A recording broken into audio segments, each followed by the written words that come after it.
Assalamu alaikum guys, welcome back to my channel. Thank you guys so much for clicking on this video. As you guys can tell from the title, it is how to have a stress-free first year. This is not related to academics, like the stress you're going to get from academics. I'm just talking about in general, like trying to acclimate to the new environment. So I'm not going to give false claims here. This is not for A+, this is not for 100%, this is not for your grades. This video is strictly how to survive the first year of university and what I did to make my life easier in my first step. So if you're going to post-secondary, any type of post-secondary, it could be university, it could be college, it could be anything you're doing after high school. So these are my little tips and tricks. First things first, if you've enrolled in university or college already, right now you should be getting your acceptance letters, inshallah. The first thing is attend orientation. Make sure you go to orientation because orientation is useful for a multitude of things. Like, not a lot, like, I shouldn't have said multitude. It's good for a few things. Number one, they give you the free stuff there. You get the goodie bags, you get the pencils, you get the water bottle, the little satchel or the bags, and then you get the general layout of your campus. Wherever you're going, like maybe you're going to a really big college, a really big university, you want to be able to get the general idea of where is what. Orientation will show you that. It'll give you a little brief history of your school. No offense, that was my least important thing that I learned in orientation. I don't remember any of the facts they told me except for one thing. One of our libraries is a peacock. Or something like that. It looks like a lion, but they said peacock, but okay. And the next thing is, you might meet people that you'll be spending the rest of the university or college with. I personally didn't meet anyone during orientation. My sister has friends from orientation to this day. So I think it's different for everybody, but you might meet some people that you'll see on your first year of orientation in your last year of school. Allahu alam. But yeah, so it's really good for socializing. The next thing is to pick your classes wisely. Okay, so I can only give my experience going to university.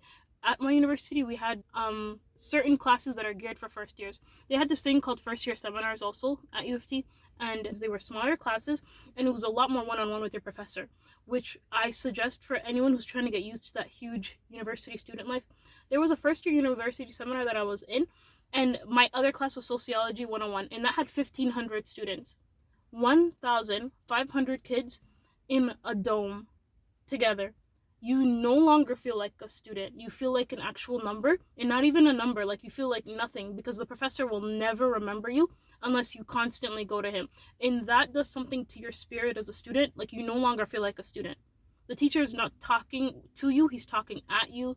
It's like horrible. So I recommend you guys choose classes that have smaller classes and that are geared towards your first year of college or university. That way you don't feel so overwhelmed.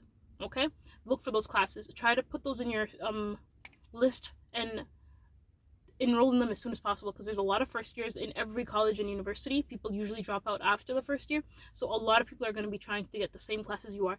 If you look them up ahead of time and you put them on your list, it'll be easy for you to enroll in them. It's always first come, first serve when it comes to those classes, for first years, of course. And then the second thing, sorry, that was the second thing. The third thing I would recommend is for you to go to your campus. Go to your college, go to your campus, and check it out. What I used to do, is I would look at my courses, and sometimes they give you the map of where your course is going to be taken. So I would know ahead of time that, oh, this class would be over here on campus, this class would be over here on campus, and I would just map it later on, and I would remember, and I would visit those places. That sounds creepy right now, but it's just so I can have the fastest route to get to my classes, and I would be familiar with where the class is. So the first day of school wouldn't be the first time I'm going to that place. So by the time class started, I would know where the school was, where the nearest subway entrance was, where the bathrooms were. Like, these are all things you would want to know to make life easier for you. Like, imagine if you're rushing to class, but you really need the bathroom. You don't want to struggle finding that place, right? So not just your classes. I would take a day just for yourself to visit your campus and familiarize yourself with this new space, because you'll be spending a minimum of 2 years and a maximum of maybe 6, 7, 8 years on this campus. If you're going to be doing post-grad and master's, PhD, whatever it is you're trying to do, you want to get familiar with this new space. This is your new home. This area of academics is going to be where you're spending a lot of your time. It's not to say that you're going to be needing to know every single place. It's just familiarize yourself with the spaces that you know you're going to frequent. Okay? Now, After that, going to the campus yourself, I would suggest joining Facebook groups for whatever school you go to. That's the first thing, right? So you would go to Facebook page for, let's say, my example would be U of T students, University of Toronto student group, on Facebook. I joined that, and then that would send me to Woodworth College students, and then I'd follow that. That's another branch of the university. Then I would follow students that are graduating the same year I am, and then also the major that I wanted. I would follow Facebook groups for that. And that way you keep connected and you find information for certain programs that you're interested in, find information for campus news that the students know before you do, that you would find that. And then also you'll be able to socialize more like that. Not that I ever did, but that's neither here nor there. There was even Facebook groups, targeted, that was a side note, but there were Facebook groups targeted towards food. Like I had a friend who started a club, a Facebook page, that would tell you when there was free food at an event. So they would say, oh my god, there's an event at the African Student Association giving out free food, go there. Oh, there's an event at this student association, so there's free food there. Oh, there's a Woodsworth Students Association event happening, there's free food. So even that would be a way to save money and just find free food on campus. Who doesn't want that? And also books. As a university student, you'd be spending a lot of time looking for cheap books. Not a lot of time, a lot of money you'd be spending on books. Facebook groups dedicated to the courses you're enrolled in will show you students that are selling those books, resellers, for discounts. Because I'm not gonna lie, some of the discount books on your campus, will not be as cheap as the ones the students are selling, because the students are desperate to get it off their hands and the school is trying to make a profit. So I suggest you find students who are trying to sell them and you take those. Again, going back to the bird courses I was talking about earlier on, those bird courses are like easy courses that you can fly by. You'll find a Facebook page dedicated to bird courses in your school, and students will give reviews on it. Like it wasn't really a bird course, or it was really easy but there was a lot of papers, or it was like super easy, I barely came to class and I got a 90. Like they'll give you that information. It's like reviews for those courses and they benefit you. So if you want a better GPA, I found out about bird courses later on.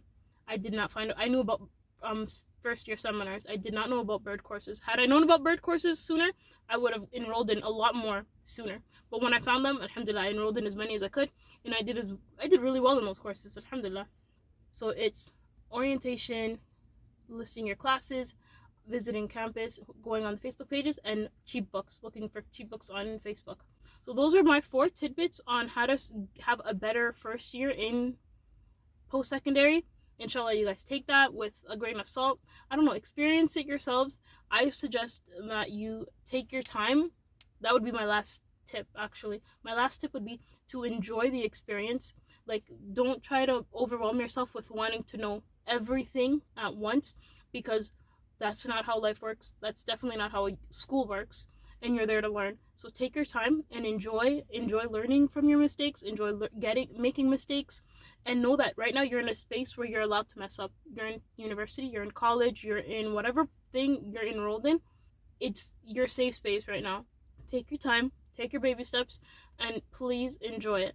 And I hope you benefited from this information. If not, I am sorry I wasted your time. If you enjoyed this, please thumbs it up. And if you're not subscribed already, please do, so you guys can get more information from me like this. Thank you so much, and assalamu alaikum. Bye bye.